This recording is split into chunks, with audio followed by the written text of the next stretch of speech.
समझिएगा, आपका एक पॉइंट ये हो गया ए और आपका एक पॉइंट ये हो गया जिसका नाम हम रखते हैं बी।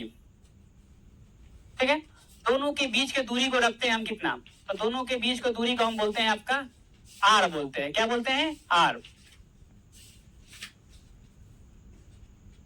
ठीक है, दोनों के बीच की दूरी को बोलते हैं आर, मतलब आपका डिस्टेंस बिटवीन द पॉइंट। पहला पॉइंट ए था, दूसरा पॉइंट क्या था? बी था। इसके मास को बोलते हैं m1 और इसके मास को बोलते हैं हम लोग m2। आइए समझिएगा। देखिए, जितना भी हम अभी तक फिजिक्स पढ़ाए हुए हैं आप लोगों को सारा चैप्टर क्लासी में याद कराने का चेष्टा किए हैं, तो आगे भी जितना पढ़ाएंगे वो सारा क्लासी में आपको याद करवाएंगे। ठीक है, समझिएगा इसको। आप जानते हैं कि जो फोर्स जो होता है वह m1 और m2 का डायरेक्टली होता है। मतलब क्या? मतलब फोर्स, तो बड़ा बड़ा बॉडी है मान के चलते हैं, तो बड़ा बड़ा बॉडी को उठाने के लिए आपको ज्यादा फोर्स लगाना पड़ता है। आप ऑब्जर्व भी किए होंगे आप, अगर ह्यूज अमाउंट में बड़ा ब्लॉक है, अगर बड़ा ब्लॉक को उठाने के लिए बड़ा अमाउंट में फोर्स लगाना पड़ता है। छोटा ब्लॉक है तो छोटा फोर्स लगाना पड़ता है। ये सिंपल सी बात है, आपको पता है ये बात। तो यहाँ इसका मतलब क्या होता है? डायरेक्टली होता है। अगर फोर्स ज्यादा लगेगा तो बॉडी का मास भी ज्यादा होना चाहिए, इसमें डाउट नहीं है।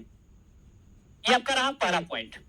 दूसरा पॉइंट क्या बोलता है? दूसरा पॉइंट यही बोलता है कि फोर्स जो होता है वह रेडियस का स्क्वायर, मतलब डिस्टेंस बिटवीन द पॉइंट का स्क्वायर। मतलब क्या? मतलब यही कि अगर दो ऑब्जेक्ट के बीच की दूरी ज्यादा हो तो दोनों में फोर्स जो होगा वो कम लगेगा। बिल्कुल। अगर मान लेते हैं कि आप यहाँ पे हैं और हम यहाँ पे हैं, दोनों आदमी आसपास में बैठे हुए हैं, अगर आपस में क्या बैठे हुए हैं, बातें कर रहे हैं, ज्यादा अट्रैक्शन बना हुआ है, इसका मतलब सिंपल ही होता है। अगर आसपास बैठे हुए हैं तो ज्यादा अट्रैक्शन हम लोग के बीच में है, बातें कर रहे हैं। अब क्या हुआ कि ये पर्सन जो है, इनका जॉब हो गया, ये चले गए। आपका मान लीजिए कि महाराष्ट्र मुंबई चले गए। ये कहाँ चले गए? ये मुंबई चले गए, इनका जॉब हो गया। तब इनका जॉब हो गया, गए अपने लाइफ में सेटल हुए, वहां बिजी रहे अपने हर काम में वो। इससे क्या हुआ कि उनका और आपका बीच का दूरी जो है ज्यादा हो गया। मतलब आपका और इनका बीच का जो फोर्स लगेगा वो क्या लगेगा? कम लगेगा। मतलब दूरी बढ़ेगा तो क्या फोर्स क्या होगा आपका? ऑटोमेटिक आपका कम लगेगा। आगे समझिएगा। चलिए, अगर आगे बात करें, अगर इसमें हम अगर फर्स्ट इक्वेशन और सेकेंड इक्वेशन दोनों को हम चाहते हैं कि जोड़ दे। चलिए आइए जोड़ते हैं। जब दोनों जोड़ते हैं तब का बनता है फॉर्मूला एफ डायरेक्टली, मतलब क्या? m1 m2 by R square. मतलब बल जो होता है द्रव्यमान का गुणा बटा में दूरी का रेसिप्रोकल होता है, मतलब आपका उल्टा होता है, वो समानुपात होता है। ठीक है, अब क्या होता है? तो डायरेक्टली जब हटता है ना, जब ये डायरेक्टली हटता है तो यहाँ आपका बनता है F is equal to capital G m1 into m2 by R square. आपका ये फॉर्मूला बनता है और इसी को बोलते हैं आपका क्या?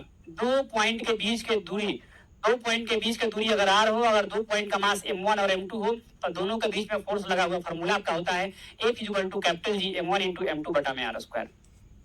ये एग्जाम में पूछा हुआ क्वेश्चन है, रेलवे में आया था आपका क्वेश्चन कि फोर्स दो पॉइंट के बीच में अगर बल लगता है वो कितना होता है, याद रखिएगा। अब पूछते हैं यहाँ पे क्वेश्चन कि अगर मास m है, अगर और दोनों बीच का दूरी 1 हो, अगर मास अगर दोनों पॉइंट के बीच, दोनों पॉइंट का बीच का दूरी 1 हो और दोनों पॉइंट का मास भी जो होगा 1 यूनिट हो, तब क्या होगा? तो इस केस में क्या होता है? अगर मास, अगर पूछा गया क्वेश्चन है मास अगर 1 यूनिट होता है अगर, और आर अगर 1 यूनिट होता है अगर, तो याद रखिएगा फोर्स जो होता है वो कैपिटल जी के बराबर होता है। और कैपिटल जी का वैल्यू कितना होता है? तो याद रखिएगा कैपिटल जी का वैल्यू जो होता है आपका 6.67 into 10 to the power minus 11 NM square पर kg स्क्वायर। ये आप याद रखिएगा। बहुत बच्चे बोलते हैं कि सर इसका इसका यूनिट कैसे आता है, बताते हैं आपको, देखिएगा। यहाँ तक में कोई भी इशू नहीं है, बिल्कुल। अगर जो भी आपको इशू बन रहा है आप कमेंट में बोलते रहिएगा, अपना अपना डाउट पूछते रहिएगा आप। चलिए आगे बढ़ते हैं। इसके बाद अगर बात करें, थोड़ा सा अगर हम बात करते हैं आगे, अगर तो समझिएगा कि अब कैपिटल जी का आखिर कैसे होगा यूनिट। तो F is equal to formula क्या था आपका? Capital G m1 into m2 बटा में आर स्क्वायर। तो यहाँ से कैपिटल जी अगर निकालना चाहें तो इसको आप यही छोड़ दीजिए, बाकी को क्रॉस मल्टीप्लाई कर दीजिए। ऑब्जर्व कर पा रहे होंगे आप, जिसके साथ में आपका रहता है कैपिटल जी वो आपका नीचे आ जाता है। ये आपका नियम होता है। अब समझिएगा, एफ का होता है न्यूटन और आर स्क्वायर का होता है मीटर स्क्वायर और m1 और m2 का होता है केजी इंटू केजी। मतलब फॉर्मूला आपका क्या बन गया, nm स्क्वायर पर केजी स्क्वायर।